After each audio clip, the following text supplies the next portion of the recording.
လူတော်လူကောင်းတယောက်က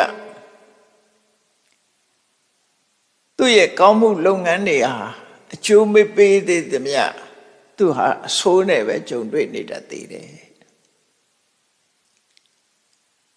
ဆိုးနဲ့ပဲကြုံတွေ့တတ်တယ်လူကကောင်းမိမဲ့လို့လုပ်ရက်တွေကကောင်းမိမဲ့လို့မကောင်းတာတွေးချင်တွေးနေတတ်သေးတယ်ဘာလို့လဲကိုလို့တဲ့လုပ်ရက်ကအကျိုးမပေးသေးဘူးရှင်းနှီးမြုံနှံတဲ့အဆင့်ပဲရှိသေးတယ်ရစမပေါ်သေးဘူးအကျိုးသက်ရောက်မှုမရှိသေးဘူးလို့ဒီလိုဆိုလိုတာပဲအတူတူပဲနော်အကျိုးမပေါ်သေးဘူး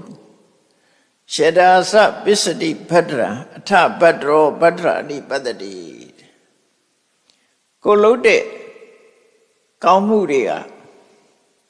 ရှင်းကျက်လာပြီဆိုလို့ရှိရင်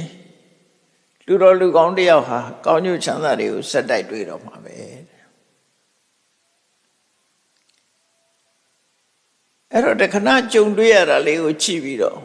လူတွေဟာမျက်စိလဲသွားတတ်တယ်မျက်စိလဲသွားပြီးတော့မကောင်းတာလုပ်တဲ့လူတွေလည်းကောင်းစားနေတယ်ကောင်းတာလုပ်တဲ့လူတွေကဆင်းရဲဒုက္ခရောက်နေတယ်လို့စိတ်ထဲမှာသွားထင်အာမကြလေးနဲ့ကောင်းတာလုပ်ဖို့ပဲကြိုးစား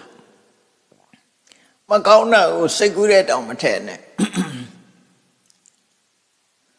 လို့ဆိုလို့အဲ့တော့